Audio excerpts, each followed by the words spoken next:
ಭಾರತೀಯ ನ್ಯಾಯ ಸಂಹಿತ BNS ಇದು ನಮ್ಮ IPC ಇಂದ ರಿಪ್ಲೇಸ್ ಆಗಿ ಬರ್ತಿರುವಂತ ಹೊಸ ಲಾ. IPC ಇಂಡಿಯನ್ ಪೀನಲ್ ಕೋಡ್ ಇಂದ ರಿಪ್ಲೇಸ್ ಆಗಿರುವಂತದ್ದು. ಸೊ ಇದು ಎನ್ಫೋರ್ಸ್ ಆಗ್ತಿರೋದು ಯಾವತ್ತಿಂದ? 1st July 2024. ಆದ್ರೆ ನಿಮಗೆ ಗೊತ್ತಾ ಇದಕ್ಕೆ ಪ್ರೆಸಿಡೆಂಟ್ ಅಸೆಂಟ್ ಯಾವ ದಿನ ಕೊಟ್ಟಿದ್ದು ಅಂತ ನೆನಪಿದೆಯಾ? ನೆನಪಿದ್ರೆ ಕಮೆಂಟ್ ಸೆಕ್ಷನ್ ಅಲ್ಲಿ ತಿಳಿಸಿ, ಸೊ ದಟ್ ನಿಮ್ಗೆ ಈ ವಿಡಿಯೋ ಬಗ್ಗೆ BNS ತಿಳ್ಕೊಳ್ಳೋದ್ರ ಬಗ್ಗೆ ಎಷ್ಟು ಆಸಕ್ತಿ ಇದೆ ಅನ್ನೋದು ಗೊತ್ತಾಗುತ್ತೆ. ಸೊ ಇವತ್ತಿನ ವಿಡಿಯೋ ಅಲ್ಲಿ ಒಂದ್ ರೀತಿ ನಾವು ಕಂಪ್ಲೀಟ್ BNS ಅಲ್ಲಿ ಆಗಿರುವಂತ ಚೇಂಜಸ್ ಏನು, IPC ಇಂದ ಏನು ತೆಗೆದಿದ್ದಾರೆ, BNS ಅಲ್ಲಿ ಹೊಸದಾಗಿ ಯಾವ ಲಾಸ್ ಅನ್ನ ಆಡ್ ಮಾಡಿದ್ದಾರೆ, ನಾವು ಆಸ್ ಅ ಲಾ ಸ್ಟೂಡೆಂಟ್ ಒಬ್ಬ ಜುಡಿಷರಿ ಆಸ್ಪೈರೆಂಟ್ ಆಗಿ ಏನೆಲ್ಲ ಬೇಸಿಕ್ ತಿಳ್ಕೋಬೇಕು. ಬಿಕಾಸ್ ಮಾರ್ಕೆಟ್ ಅಲ್ಲಿ ಆಲ್ರೆಡಿ IPC BNS ಬಗ್ಗೆ ತುಂಬಾ ಜಾಸ್ತಿ ಭಯ ಮೂಡಿಸೋದು ಸ್ಟಾರ್ಟ್ ಮಾಡಾಗಿದೆ.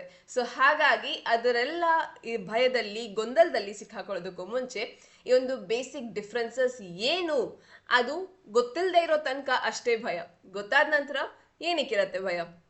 ಸೊ ಇವತ್ತಿನ ವಿಡಿಯೋ ಅಲ್ಲಿ ನಾನು ಕಂಪ್ಲೀಟ್ ಆಗಿ ನಿಮಗೆ ಒಂದ್ ರೀತಿ ಈ ಭಯದಿಂದ ಮುಕ್ತಿ ಕೊಡಿಸ್ತೀನಿ. ಅಂತಂದ್ರೆ ನಿಮಗೆ ಆಗಿರುವಂತ ಚೇಂಜಸ್ ಏನು, ಆ ಹೊಸ ಸೆಕ್ಷನ್ಸ್ ಏನು, ಅದರ ಅರ್ಥ ಏನು, ನಿಮಗೆ ಏನೇನು ಅರ್ಥ ಆಗಬೇಕು BNS ಅಲ್ಲಿ ಅನ್ನೋದನ್ನ ತಿಳ್ಕೊಳ್ಳೋಣ. ಅಡ್ವೊಕೇಟ್ ಸ್ವಾತಿ ಚಾನೆಲ್ಗೆ ಸ್ವಾಗತ.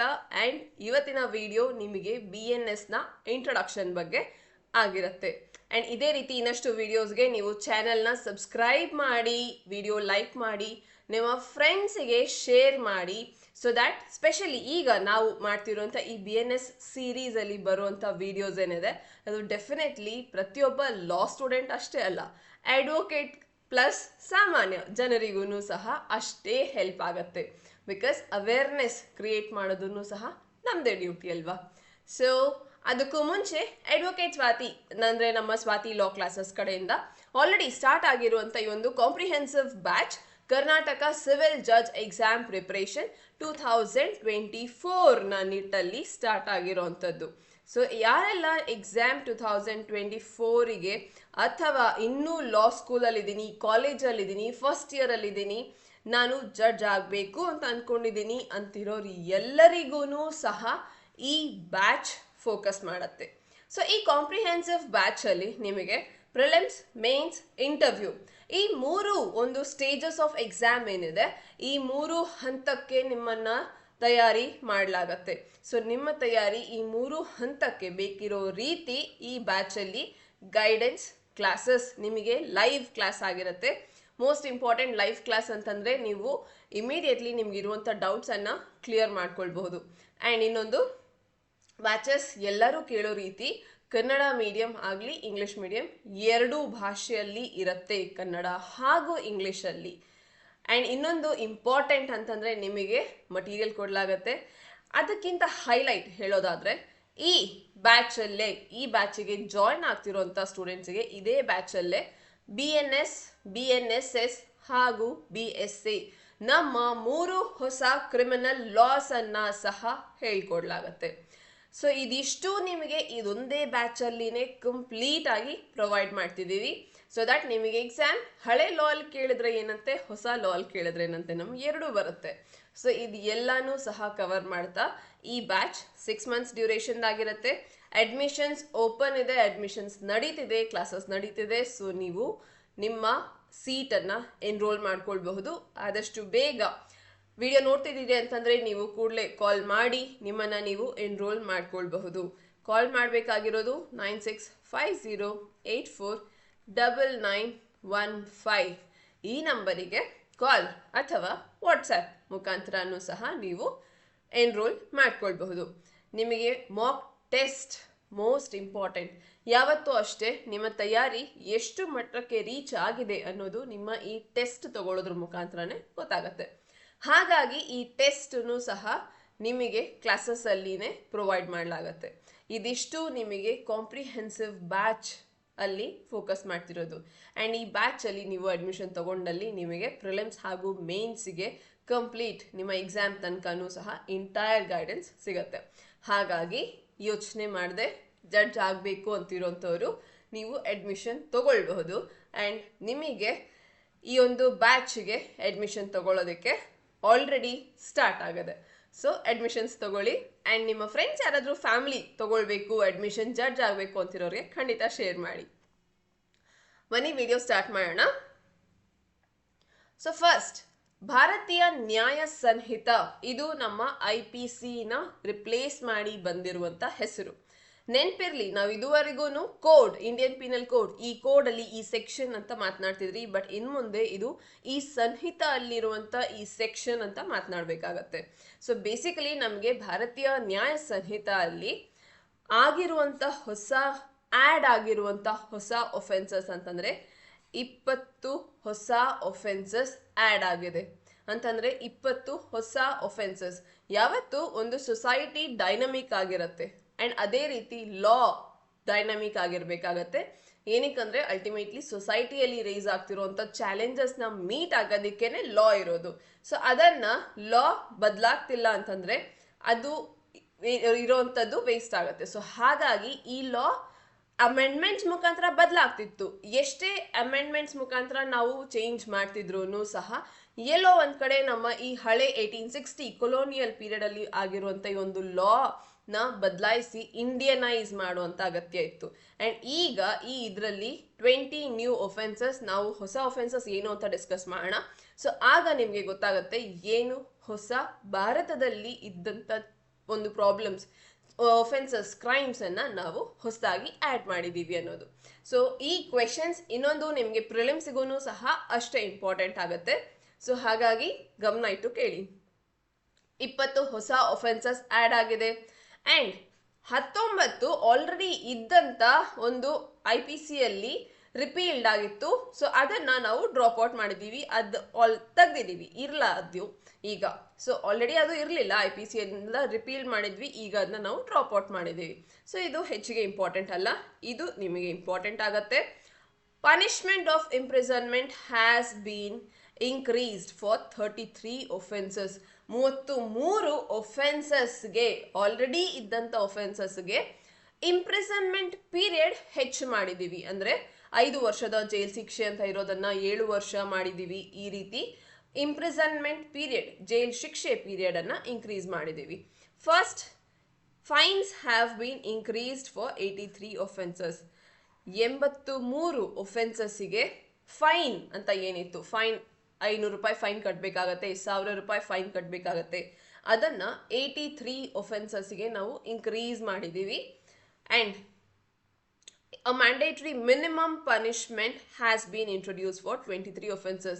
ಅಂತಂದ್ರೆ ಇದಕ್ಕೂ ಮುಂಚೆ ನೀವು IPC ಅಲ್ಲಿ ಓದೋದಾದ್ರೆ up to 7 years imprisonment, up to 5 years imprisonment ಈ ತರ ಇತ್ತು. ಅಪ್ ಟು ಬರ್ದಿದ ತಕ್ಷಣ ಏನಾಗುತ್ತೆ ಅಂತಂದ್ರೆ ಇದು ಮ್ಯಾಕ್ಸಿಮಮ್ ಪೀರಿಯಡ್ ಅನ್ನ ತೋರ್ಸತ್ತೆ. ಮ್ಯಾಕ್ಸಿಮಮ್ 5 ವರ್ಷ ಜೈಲ್ ಶಿಕ್ಷೆ, ಮಿನಿಮಮ್ ಇಷ್ಟಿರ್ಬೇಕು ಅಂತ ಇರಲಿಲ್ಲ. ಮಿನಿಮಮ್ 1 ವರ್ಷ ಕೊಟ್ಟರು ನಡೀತಿತ್ತು. ಆ ಒಂದು ಪ್ರಾಬ್ಲಮ್ನ ಇಲ್ಲಿ ಅಡ್ರೆಸ್ ಮಾಡ್ತಾ 23 ಒಫೆನ್ಸಸ್ ಅಲ್ಲಿ ನಾವು ಮಿನಿಮಮ್ ಹಾಗೂ ಮ್ಯಾಕ್ಸಿಮಮ್ ಪನಿಷ್ಮೆಂಟ್ ಎರಡನ್ನೂ ಪ್ರಿಸ್ಕ್ರೈಬ್ ಮಾಡಿದೀವಿ. ಈಗ ಇದು ಅಪ್ ಟು ಏನಾಗಿದೆ, 2 to 5 year ಇಂಪ್ರಿಸನ್ಮೆಂಟ್. ಅಂದ್ರೆ ಕಮ್ಮಿ ಅಂದ್ರೂ ನೀವು 2 ವರ್ಷ ಜೈಲ್ ಶಿಕ್ಷೆ ಕೊಡ್ಲೇಬೇಕು ಅಂಡ್ ಜಾಸ್ತಿ ಅಂದ್ರೆ 5 ವರ್ಷ ಜೈಲ್ ಶಿಕ್ಷೆ.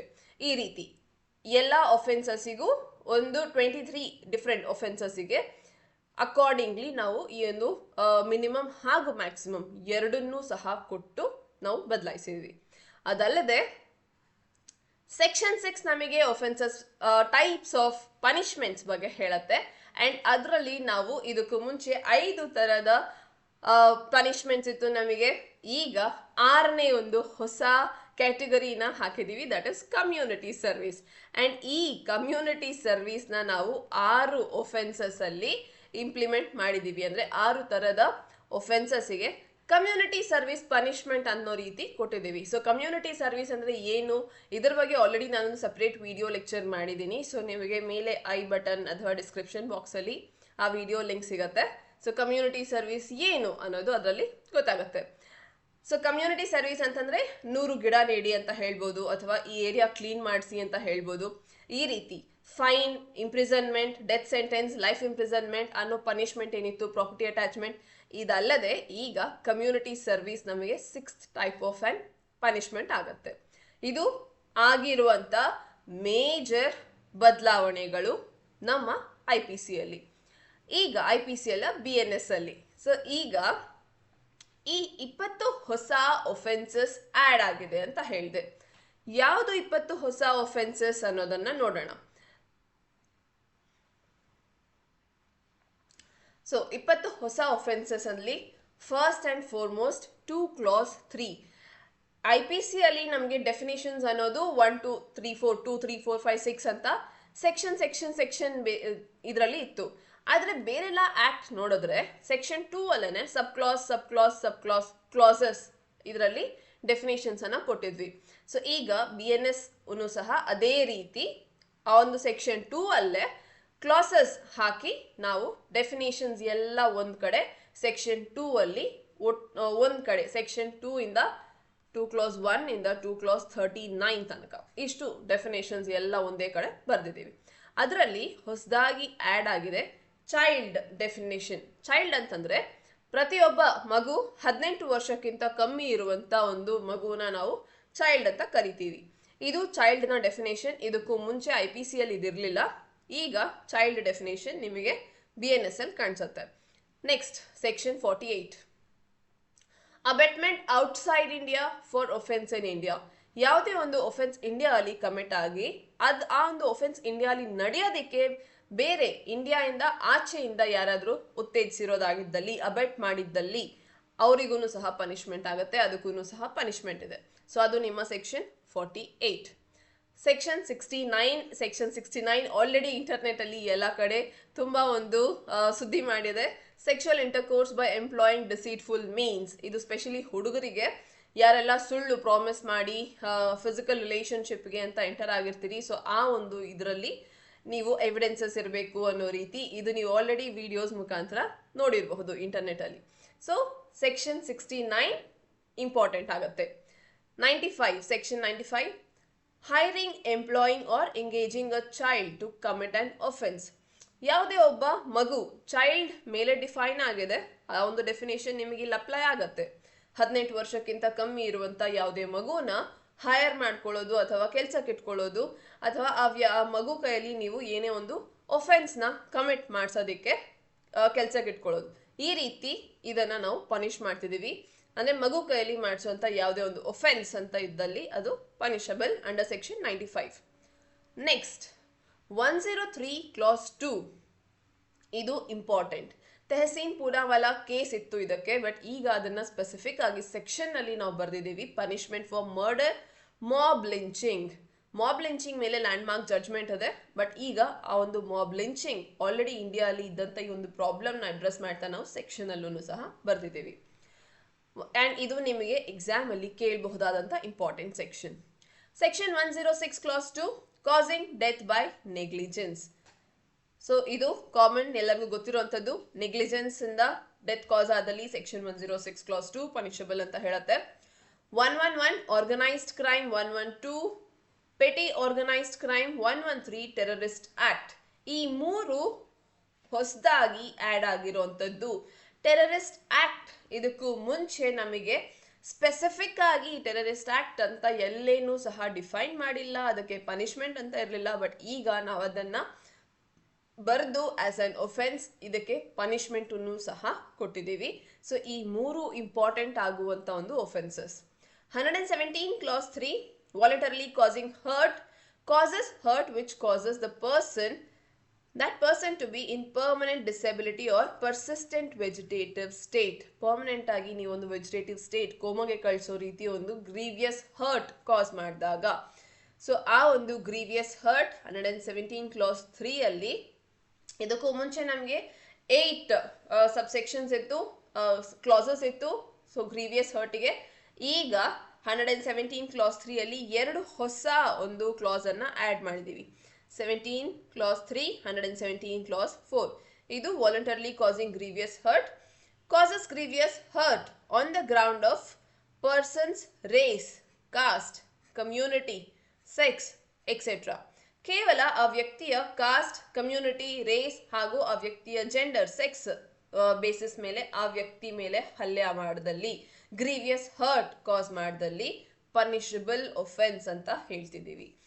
152 acts endangering sovereignty, unity and integrity of India. ಇದಕ್ಕೂ ಮುಂಚೆ ನಮಗೆ ಸೆಡಿಷನ್ ಕ್ಲಾಸ್ ಇತ್ತು. ಈಗ ಸೆಡಿಷನ್ ನ ತೆಗೆದು ಆ ಜಾಗದಲ್ಲಿ sovereignty, unity and integrity of India ಅನ್ನೋದನ್ನ ರಿಪ್ಲೇಸ್ ಮಾಡಿದೀವಿ. ಸೊ ಈಗ ನಮಗೆ ಸೆಡಿಷನ್ ಅನ್ನೋದು ಇಲ್ಲ. IPC ಅಲ್ಲಿತ್ತು, BNS ಅಲ್ಲಿ ಇಲ್ಲ. BNS ಅಲ್ಲಿ ಅದನ್ನೇ ನಾವು ಇನ್ನಷ್ಟು ಎಲಾಬ್ರೇಟ್ ಆಗಿ ಬ್ರಾಡ್ ಆಗಿ sovereignty, unity and integrity of India, ಇದರ ಪ್ರತಿಯೊಂದು ಈ ಮೂರರಲ್ಲಿ ಯಾವುದೇ ಒಂದಕ್ಕೂ ಧಕ್ಕೆ ಆದ್ರೂ ಸಹ ಪನಿಷಬಲ್ ಒಫೆನ್ಸ್ ಅಂತ ಹೇಳಿ ಬರ್ದಿದ್ದೀವಿ. ಅಂಡ್ ಇನ್ಫ್ಯಾಕ್ಟ್ ಇದು ಇನ್ನೂ ಜಾಸ್ತಿ ನಾವು ಸಿವಿಯರ್ ಆಗಿ ಮಾಡಿರೋದ್ರಿಂದ ತುಂಬಾ ಇಂಪಾರ್ಟೆಂಟ್ ಆಗಿತ್ತು. 195 clause 2, assaulting or obstructing public servant when suppressing etc. So public servant related ನಮಗೆ ಇನ್ನೊಂದು ಡೆಫಿನೇಷನ್ ಕ್ಲಾಸ್ ಅಲ್ಲಿ ಸರ್ವೆಂಟ್ ಆಫ್ ಗವರ್ಮೆಂಟ್ ಅಂತ ಒಂದು ಡೆಫಿನೇಷನ್ ಇತ್ತು. ಈಗ ನೀವು ಆ ಡೆಫಿನೇಷನ್ ನೋಡೋದಿಲ್ಲ. ಪಬ್ಲಿಕ್ ಸರ್ವೆಂಟ್ ಅಂತ ಒಂದೇ ಡೆಫಿನೇಷನ್ ಇದೆ. ಅಂಡ್ ಆ ಪಬ್ಲಿಕ್ ಸರ್ವೆಂಟ್ ಅಲ್ಲಿ ಹಲವಾರು ಕ್ಲಾಸ್ ಕೊಟ್ಟಿದ್ದೀವಿ, ಯಾರೆಲ್ಲ ಪಬ್ಲಿಕ್ ಸರ್ವೆಂಟ್ ಆಗಬಹುದು ಅನ್ನೋ ರೀತಿ.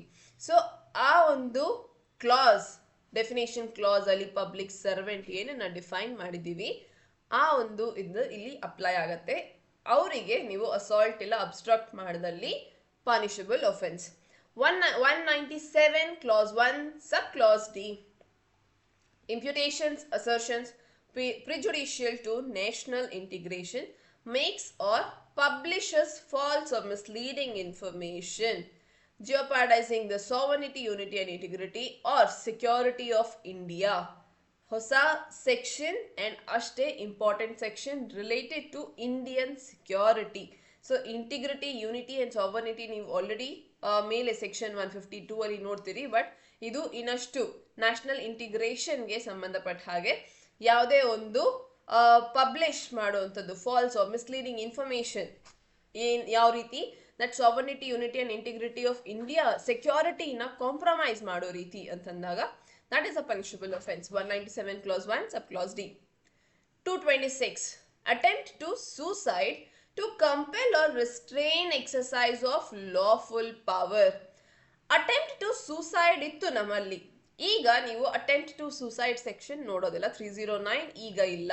ಈಗ ಆ ಜಾಗದಲ್ಲಿ ಅಟೆಂಪ್ಟ್ ಟು ಕಮಿಟ್ ಸೂಸೈಡ್, ಯಾವುದೇ ಒಂದು ಲಾಫುಲ್ ಎಕ್ಸರ್ಸೈಸ್ ಮಾಡೋದಕ್ಕೆ ಯಾರನ್ನಾದ್ರೂ ನೀವು ಕಂಪೆಲ್ ಮಾಡೋದು ಅಥವಾ ರಿಸ್ಟ್ರೈನ್ ಮಾಡೋದು, ಅಂದ್ರೆ ನೀವು ಈ ತರ ಮಾಡ್ಲಿಲ್ಲ ಅಂದ್ರೆ ನಾನು ಸೂಸೈಡ್ ಮಾಡ್ಕೊಳ್ತೀನಿ, ಅಥವಾ ನೀವು ಇದು ಮಾಡಿದ್ರೆ ನಾವು ಸೂಸೈಡ್ ಮಾಡ್ಕೊಳ್ತೀನಿ. ಅಂಡ್ ಅದೇನಾಗಿರ್ಬೇಕು, ಒಂದು ಲಾಫುಲ್ ಪವರ್, ಯಾರಾದ್ರೂ ಒಂದು ಲಾಫುಲ್ ಪವರ್ ಎಕ್ಸರ್ಸೈಸ್ ಮಾಡೋದನ್ನ ನಾವು ತಡೆಯೋಂತ ಒಂದು ಪ್ರಯತ್ನ, ಸೂಸೈಡ್ ಅನ್ನೋಂಥ ಒಂದು ಬೆದರಿಕೆಯಲ್ಲಿ ತಡೆಯೋದು, ಇಲ್ಲ ಸೂಸೈಡ್ ಅಟೆಂಪ್ಟ್ ಮಾಡ್ಕೊಳ್ಳೋದ್ರ ಮುಖಾಂತರ ತಡೆಯೋದು ಪನಿಷಬಲ್ ಒಫೆನ್ಸ್ ಆಗುತ್ತೆ. 304, ಸ್ನ್ಯಾಚಿಂಗ್. ಸ್ನ್ಯಾಚಿಂಗ್ ನಿಮಗೆ chain snatching, mobile snatching, snatching ಅಲ್ಲಿ ಎಲ್ಲ ಇನ್ವಾಲ್ವ್ ಆಗುತ್ತೆ. ಇದಕ್ಕೂ ಮುಂಚೆ ಸ್ನ್ಯಾಚಿಂಗ್ ಇರಲೇ ಇಲ್ಲ. ಆಕ್ಚುಲಿ ಸ್ನ್ಯಾಚಿಂಗ್ ಅನ್ನೋದು ಒಂದು ತೀರಾ ಎಲ್ಲ ಕಡೆ ನೋಡ್ತಿದ್ದಂಥ ಒಂದು ಒಫೆನ್ಸ್. ಸೊ ಈಗ ಅದನ್ನು ಸಹ ಅಡ್ರೆಸ್ ಮಾಡಿದ್ದೀವಿ. 324 clause 3, mischief, causes loss or damage to the property of government or local authority. ಒಂದು ರೀತಿ ಮಿಸ್ಚೀಫ್ ನಮ್ಮಲ್ಲಿತ್ತು ಸೆಕ್ಷನ್, ಆದರೆ loss or damage to property of government or local authority, ಇದು ಫಾರ್ ಎಕ್ಸಾಂಪಲ್ ಏನಾದರೂ ಸ್ಟ್ರೈಕ್ ಈ ರೀತಿ ಆದಾಗ ಬಸ್ಗೆ ಬೆಂಕಿ ಹಾಕೋದು, ಇದನ್ನೆಲ್ಲ ನಾವು as a duty, fundamental duty, article 51A ಅಲ್ಲಿನೂ ಸಹ ಇದೊಂದನ್ನ ನೋಡ್ಬೋದು ನಾವು ಈ ಕ್ಲಾಸ್ನ. ಬಟ್ ಈಗ ಸೆಕ್ಷನ್ ಅಲ್ಲಿ ಸ್ಪೆಸಿಫಿಕ್ ಆಗಿ ಇದನ್ನ ಸ್ಪೆಸಿಫೈ ಮಾಡ್ತಾ ಬರ್ದಿರೋಂಥ ಒಂದು section. 341 clause 3 or 4, making or possessing counterfeit, seal etc. with intent to commit forgery, punishable under section 338. So ಕೌಂಟರ್ಫೀಟ್ ಅಂತಂದ್ರೆ ನೀವು ಯಾವುದೇ ಒಂದು ಸೀಲ್, ಸ್ಟ್ಯಾಂಪ್ ಅಂತ ಏನ್ ಹೇಳ್ತೀವಿ, ಸೀಲ್ ಗವರ್ಮೆಂಟ್ ಆಫೀಸಲ್ಲಿ ನೋಡ್ತೀವಿ. ಸೊ ಆ ಸೀಲ್ನ ನೀವು ಕೌಂಟರ್ಫೀಟ್ ಮಾಡ್ತಿದ್ದೀರಿ ಅಂತಂದ್ರೆ ಸೇಮ್ ಲುಕ್ಕಿಂಗ್ ಇನ್ನೊಂದು ರೆಪ್ಲಿಕಾ ರೆಡಿ ಮಾಡ್ತಿದ್ದೀರಿ. ಏನಕ್ಕೆ? ಒಂದು either ಫೋರ್ಜರಿ ಮಾಡೋದಕ್ಕೆ, ಅಥವಾ ಇದರಿಂದ ನಾನು ಫೋರ್ಜರಿ ಮಾಡಬಹುದು ಅನ್ನುವಂತ ಒಂದು ನಾಲೆಜ್ ಇದ್ದು ಮಾಡ್ತಿದ್ದೀರಿ ಅಂತಂದಾಗ, ಅಂಡ್ ಅದರಿಂದ ನೀವು ಫೋರ್ಜರಿ ಮಾಡ್ತಿದ್ದೀರಿ ಅಂತಂದಾಗ section punishable under section 338. So counterfeit ಸಹ ಡಿಫೈನ್ ಆಗಿದೆ ನಿಮಗೆ BNS ಅಲ್ಲಿ. ಸೊ ಈ ರೀತಿ ಯಾವುದೇ ಒಂದು ಸೀಲ್ನ ಕೌಂಟರ್ಫೀಟ್ ಮಾಡೋದಾಗಿರ್ಲಿ ಅಥವಾ ಅದನ್ನ ನಿಮ್ಮ ಹತ್ರ ಪೊಸೆಸ್ ಮಾಡೋದಾಗಿರ್ಲಿ, ಎರಡೂ ಸಹ punishable offence. Next 358, repeal and savings. ಇದು ಅಷ್ಟು ಇಂಪಾರ್ಟೆಂಟ್ ಅಲ್ಲ. ಸೊ ಏನೆಲ್ಲ ರಿಪೀಲ್ ಆಗಿದೆ, ಏನೆಲ್ಲ ಉಳ್ಕೊಂಡಿದೆ ಅನ್ನೋ ರೀತಿ ನಾಟ್ ಸೊ ಇಂಪಾರ್ಟೆಂಟ್. ಸೆಕ್ಷನ್ 358 ಇದಿಷ್ಟು ನಮ್ಮ ಹೊಸದಾಗಿ ಆ್ಯಡ್ ಆದಂಥ 20 ಸೆಕ್ಷನ್ಸ್. ಈಗ ನನಗನ್ಸತ್ತೆ ನಿಮಗೆ BNS ಇಂದ ಒಂದು ಭಯ ಅಂತ ಏನಿತ್ತು ಅಥವಾ ಭಯ ಪಡೋ ರೀತಿ ಮಾರ್ಕೆಟ್ ಅಂತ ಏನು ಸೃಷ್ಟಿ ಮಾಡ್ತಿದ್ರು ಅದರಿಂದ ನೀವೊಂದು ಮುಕ್ತಿ ಪಡ್ಕೊಳ್ಬಹುದು. ಬಿಕಾಸ್ ಹೆಚ್ಚಿಗೆ ಏನಿಲ್ಲ, ಇಷ್ಟೇ ಸೆಕ್ಷನ್ಸ್ ಆ್ಯಡ್ ಆಗಿರೋದು. ಇದು ಬಿಟ್ಟು ನಿಮ್ಗೆ ಆದಂಥ ಚೇಂಜಸ್ ಏನೇನು, ಪನಿಷ್ಮೆಂಟ್ಸ್ ಇನ್ಕ್ರೀಸ್ ಆಗಿದೆ, ಸೆಕ್ಷನ್ ನಂಬರಿಂಗ್ಸ್ ಚೇಂಜ್ ಆಗಿದೆ ಆ್ಯಂಡ್ ಹೊಸ ಒಫೆನ್ಸಸ್. ಸೊ ಆಸ್ ಲಾ ಸ್ಟೂಡೆಂಟ್ ಕಾಲೇಜಿಗೆ ನಿಮ್ಮ ಸಿಲೆಬಸ್ಸಿಗೆ ಏನಿದೆ ಅದರ ತಕ್ಕಂಗೆ ಆ ಸೆಕ್ಷನ್ಸ್ನ ಓದ್ಕೊಂಡ್ರೆ ಆಯಿತು. ಅಥವಾ ನೀವೊಬ್ಬ ಜುಡಿಷರಿ ಆಸ್ಪೈರೆಂಟ್ ಅನ್ನೋದಾದರೆ ಇದಕ್ಕೂ ಮುಂಚೆ ನಿಮಗೆ IPCಯಲ್ಲಿ ಇಂಪಾರ್ಟೆಂಟ್ ಸೆಕ್ಷನ್ಸ್ ಏನಿತ್ತು, ಇಂಪಾರ್ಟೆಂಟ್ ಟಾಪಿಕ್ಸ್, ಒಫೆನ್ಸಸ್ ಏನಿತ್ತು, ಅದೇ ಸೆಕ್ಷನ್ಸ್ ಈಗ BNS ಅಲ್ಲಿ ಎಲ್ಲಿ ಕೊಟ್ಟಿದ್ದಾರೆ ಅನ್ನೋಂಥ ಒಂದು ಕಂಪ್ಯಾರಿಟಿವ್ ಅನಾಲಿಸಿಸ್ ಮಾಡಿಕೊಂಡ್ರೆ ಆಯಿತು. ಅದಕ್ಕೆ ನಿಮಗೆ ಸ್ಪೆಸಿಫಿಕ್ ಆಗಿ ಟೇಬಲ್ಸ್ ಎಲ್ಲನೂ ಸಹ ಸಿಗತ್ತೆ ಆ್ಯಂಡ್ ಈ ಒಂದು ನೋಟ್ಸ್ ನಮಗೆ ಸ್ವಾತಿ ಲಾ ಕ್ಲಾಸಸ್ ಕಡೆಯಿಂದನೂ ಸಹ ಪ್ರೊವೈಡ್ ಮಾಡಲಾಗತ್ತೆ. ಸೊ ಇದು ನಮ್ಮ ಬೇಸಿಕ್ ಇಂಟ್ರೊಡಕ್ಷನ್ ಅಂತ ಹೇಳ್ಬೋದು. ಇದ್ರ ಬಗ್ಗೆ ಇನ್ನಷ್ಟು ಪ್ರತಿಯೊಂದು ಸೆಕ್ಷನ್ಸ್ನ ಪ್ರತಿಯೊಂದನ್ನು ತಿಳ್ಕೊಳ್ಳೋದಕ್ಕೆ ನೀವು ಕ್ಲಾಸಸ್ಗೆ ಅಡ್ಮಿಷನ್ ತಗೊಳ್ಬಹುದು. ಬಿಕಾಸ್ ಈ ಸ್ವಾತಿ ಲಾ ಕ್ಲಾಸಸ್ಸಲ್ಲಿ ನಿಮಗೆ BNSS ಹಾಗೂ ನಿಮ್ಮ BSA, evidence act, CRPC and IPC ಜೊತೆಗೆ ಈ 3 ಹೊಸ ಕ್ರಿಮಿನಲ್ ಲಾಸ್ ಒಟ್ಟಿಗೆ ಎಲ್ಲನೂ ಸಹ ಹೇಳ್ಕೊಡ್ಲಾಗತ್ತೆ. ಸೊ ಈ ಕ್ಲಾಸಸ್ ನಿಮಗೆ comprehensive batch already admission start ಆಗಿದೆ. ಈಗ ವಿಡಿಯೋ ನೋಡ್ತಿರೋದಾದರೆ ನೀವು ಅಡ್ಮಿಷನ್ ತಗೊಳ್ಬಹುದು. ಬಿಕಾಸ್ ಇನ್ನು ಕೆಲವೇ ದಿನಗಳಲ್ಲಿ ನಿಮಗೆ ನೋಟಿಫಿಕೇಶನ್ ರಿಲೀಸ್ ಆಗ್ತದೆ. ಸೊ ಸಿವಿಲ್ ಜಡ್ಜ್ ಎಕ್ಸಾಮ್ನ ನೋಟಿಫಿಕೇಶನ್ ಬರೋದಿದೆ. ಹಾಗಾಗಿ ಆದಷ್ಟು ಬೇಗ ಈ ಅಡ್ಮಿಷನ್ ತಗೊಂಡು ನಿಮ್ಮ ಒಂದು ತಯಾರಿನ ಶುರು ಮಾಡಿ ಆ್ಯಂಡ್ ನೀವು ಕಾಲ್ ಅಥವಾ ವಾಟ್ಸ್ಯಾಪ್ ಮುಖಾಂತರ ನಿಮ್ಮನ್ನು ನೀವು ಎನ್ರೋಲ್ ಮಾಡ್ಕೊಳ್ಬಹುದು. ನಂಬರ್ ನಿಮಗೆ ಕಾಲ್ ಅಥವಾ ವಾಟ್ಸ್ಯಾಪ್ ಮಾಡೋದಕ್ಕೆ 9650849915. ಪ್ರಿಲಿಮ್ಸ್, ಮೇನ್ಸ್ ಆ್ಯಂಡ್ ಇಂಟರ್ವ್ಯೂ 3 ಹಂತಕ್ಕೆ ತಯಾರಿ ಮಾಡುವಂಥ ಒಂದು ಸಿಂಗಲ್ ಪ್ಲ್ಯಾಟ್ಫಾರ್ಮ್. ಆ್ಯಂಡ್ ಆಲ್ರೆಡಿ ನೀವು ನೋಡಬಹುದು ಎಷ್ಟು ಸ್ಟೂಡೆಂಟ್ ಸಕ್ಸಸ್ಫುಲ್ ಆಗಿ ನಮ್ಮ ಒಂದು ಫೀಡ್ಬ್ಯಾಕ್ಸ್ ಆಗಲಿ ಪ್ರತಿಯೊಂದನ್ನು ಸಹ ನೀವು ಕನ್ಸಿಡರ್ ಮಾಡಿ ಈ ವಿಡಿಯೋನ ನಿಮ್ಮ ಫ್ರೆಂಡ್ಸ್ ಅಥವಾ ಫ್ಯಾಮಿಲಿಯಲ್ಲಿ ಯಾರಾದರೂ ಜಡ್ಜ್ ಆಗಬೇಕು ಅಂತ ಅಂದ್ಕೊಂಡಿರೋರಿಗೆ ಖಂಡಿತ ಫಾರ್ವರ್ಡ್ ಮಾಡಿ. ಆ್ಯಂಡ್ ನಿಮ್ಮ ಕಡೆಯಿಂದ ಈ ಒಂದು ಚಿಕ್ಕ ಹೆಲ್ಪ್ ಆಗತ್ತೆ. ಯಾರೆಲ್ಲ ಜಡ್ಜ್ ಆಗಬೇಕು ಅಂದ್ಕೊಂಡಿದ್ದಾರೆ ಅವರಿಗೆ ಇದೊಂದು ದೊಡ್ಡದಾದಂಥ ಇನ್ಫಾರ್ಮೇಷನ್ ಆಗುತ್ತೆ. ಸೊ ವಿಡಿಯೋ ಎಂಡ್ ತನಕ ನೋಡೋದಕ್ಕೆ ಥ್ಯಾಂಕ್ ಯು. ಆ್ಯಂಡ್ ಇನ್ನೂ ನಿಮ್ಮ BNS ಸೀರೀಸಲ್ಲಿ ಬರುವಂಥ ವೀಡಿಯೋಸ್ನ ಅಪ್ಡೇಟ್ ಆಗೋದಕ್ಕೆ, ಫಾಲೋ ಮಾಡೋದಕ್ಕೆ ಚಾನೆಲ್ನ ಸಬ್ಸ್ಕ್ರೈಬ್ ಮಾಡೋದು ಮರಿಬೇಡಿ. ಈ ವಿಡಿಯೋ ಇಷ್ಟ ಆಗಿದ್ರೆ ಲೈಕ್ ಮಾಡೋದು ಮರಿಬೇಡಿ. Thank you.